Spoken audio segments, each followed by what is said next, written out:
अस्सलाम वालेकुम वीवर्स, कैसे हैं आप वीवर्स। आज एक नए टॉपिक के साथ आपकी खिदमत में हाजिर हूँ। दोस्तों, आज हम बात करेंगे दुनिया के ख़तरनाक तरीन मकामात के बारे में, जहाँ पे एज आ टूरिस्ट आपके लिए जाना नहायत ख़तरनाक साबित हो सकता है। तो चलें दोस्तों, शुरू करते हैं। आज मैं आपको बताऊंगी आइलैंड ऑफ डॉल्स के बारे में। साउथ मैक्सिको शहर के समंदर में एक छोटा सा आइलैंड पाया गया है, जिसकी अफसरदा और डरावनी तारीख की वजह से सयाह वहां जाने से घबराते हैं। वीवर्स, ऐसा माना जाता है कि वहां एक लड़की की रूह भटकती है। वैसे तो उस जगह पर हज़ारों लोग रहते हैं, मगर इस छोटे से जजीरे पर हज़ारों भयानक डॉल्स का घर है, जिनके ढांचे, खोपड़ियाँ और आँखें दरख्तों पर लटकती हुई नज़र आती हैं। रात के अंधेरे में ये डॉल्स सयाहों के लिए नहायत ख़तरनाक हो सकती हैं। दोस्तों, ऐसा कहा जाता है कि बहुत साल पहले एक लड़की तशवीशनाक हालत में समंदर में डूब के मर गई थी, और ये डॉल्स उसकी रूह के कब्ज़े में हैं। कहा जाता है कि इन डॉल्स के सर, आँखों और बाजुओं में हरकत भी देखी गई है, और कुछ ऐनी शाहिदीन का कहना ये भी है कि ये डॉल्स आपस में सरगोशियाँ करती हैं। जो लोग उस आइलैंड के करीब कश्ती पर जा चुके हैं, उनका कहना है कि ये डॉल्स उन्हें आइलैंड पर उतरने पर मजबूर करती हैं। दोस्तों, संताना बरेरा नामी शख्स इस आइलैंड का केयर टेकर था। ये तमाम बातें उसी से सुनी गई थीं, और वो डूबी हुई लड़की भी उसी को मिली थी। उस वक्त वो उसे बचा तो नहीं सका था। उसने उसकी गुड़िया को उसके पास देखा था। उसने उस गुड़िया को उठाया और दरख्त के साथ लटका दिया। बस तब से ही आइलैंड डॉल्स का घर बन चुका है। अब मैं आपको बताने जा रही हूँ, उसका नाम है स्नेक आइलैंड। ये ब्राज़ील में अटलांटिक ओशन में पाया जाता है। ये छोटा सा आइलैंड 106 एकड़ पर मुश्तमिल है। इसकी आबो हवा गर्म है। इस आइलैंड पर विज़िट करने पर ब्राज़ील हुकूमत ने पाबंदी लगा दी है। इस आइलैंड पर सबसे बड़ा ख़तरा सुनहरे सरों वाले जहरीले और मोहलिक तरीन सांपों की मौजूदगी है। एक अंदाजे के मुताबिक इस आइलैंड पर 2000 से 4000 तक सांप मौजूद हैं। ये जहरीले सांप जिस इंसान को भी काटते हैं, उसकी 1 घंटे में ही मौत वाक़या हो जाती है। वीवर्स, अक्सर लोग ये भी कहते हैं कि ये सांप इस जजीरे पर मौजूद किसी ख़जाने की हिफाजत करते हैं। कहा जाता है कि एक मछेरा केलों की तलाश में इस आइलैंड पर गया।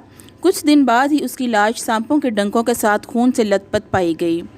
वीवर्स, ये भी कहा गया है कि इस आइलैंड के लाइट हाउस का रखवाला, जो कि अपनी फैमिली के साथ रहता था, अपने ही घर में सांपों के काटने से मारा गया, जो कि खिड़कियों से उसके घर में दाखिल हुए थे। तो वीवर्स, आपने जाना कि इस आइलैंड पर जाना बहुत ही ख़तरनाक साबित हो सकता है। वीवर्स, तो आगे हम बात करने जा रहे हैं एलिफेंट किंगडम के बारे में।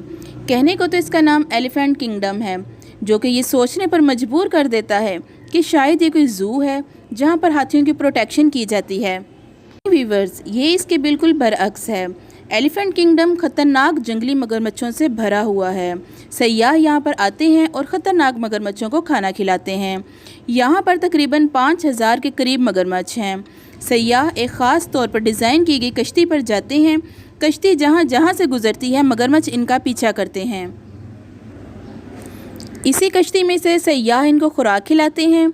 कश्ती की सतह मगरमच्छों के क्राउड के बहुत करीब होती है। सयाहों को मगरमच्छों को खुराक खिलाने के लिए फ़िश रॉड्स दी जाती हैं, जिनके ज़रिए गोश्त के टुकड़े वो इनको खिलाते हैं। व्यूवर्स, आप इस बात का अंदाज़ा ख़ुद लगा सकते हैं कि अगर कोई सयाह हादसाती तौर पर गिर जाए या कश्ती टूट जाए तो इसका क्या हाल होगा। बहरहाल, जो भी है, अगर इसकी सेफ्टी में कोई ख़राबी देखी जाए तो इसको आर्जी तौर पर बंद कर दिया जाता है, और इसके मैनेजर को इसकी सेफ्टी की बहाली के लिए 90 दिन का टाइम दिया जाता है। जी व्यूअर्स, सयाह यहाँ पर जाते तो बहुत शौक़ से हैं, लेकिन यहाँ पर जाना किसी ख़तरे से खाली नहीं है। व्यूअर्स, तो आगे बात करते हैं डेथ वैली ऑफ कमकाटका। कमकाटका का छोटा सा रकबा जानवरों का कब्रिस्तान भी कहलाता है, और इंसानों के लिए भी इतना ही ख़तरनाक है। ये सयाहों के लिए बंद कर दिया गया है। इसे हादसाती तौर पर 20वीं सदी में डिस्कवर किया गया था। वीवर्स, कहा जाता है कि 2 शिकारी अचानक ही इस जगह पर पहुंच गए थे। उन्होंने उस जगह को पौधों और घास की बजाय जानवरों की लाशों से ढका हुआ पाया।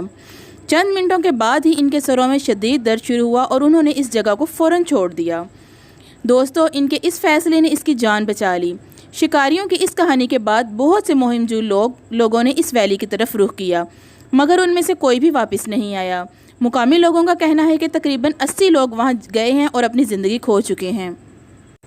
वीवर्स, सबसे अहम सवाल जो कि अभी तक साइंसदान भी इसका जवाब नहीं दे सके کہ جانور جب وہاں خطرے کی علامات محسوس کرتے ہیں تو بھاگتے کیوں نہیں؟ کچھ لوگوں کا یقین ہے کہ وہاں کی خطرناک گیسز ان کو پیرالائز کر دیتی ہیں۔ بہرحال یہ ابھی تک ثابت نہیں ہوا۔ ویلی آف ڈیتھ کو سیاحوں کے لیے بند کر دیا گیا ہے، لیکن دور سے اسے دیکھ سکتے ہیں۔ ویلی آف ڈیتھ چھوٹے سے رقبے پر مشتمل ہے جس کی لمبائی 2 کلومیٹر اور وڈتھ 500 میٹر ہے۔ سیاح 300 میٹر دور سے اسے دیکھ سکتے ہیں۔ جی ویورز، تو یہ جگہیں جتنی پرکشش نظر آتی ہیں، یہاں جانا اتنا ہی خطرناک ہے۔ ویورز، امید کرتی ہوں کہ آپ کو ہماری ویڈیو بہت پسند آئے گی۔ انشاءاللہ اگلی ویڈیو میں کسی نئے ٹاپک کے ساتھ پھر حاضر ہوں گی۔ خوش رہیں، اپنی دعاؤں میں یاد رکھیں اور اپنا بہت سا خیال رکھیں۔ اللہ حافظ۔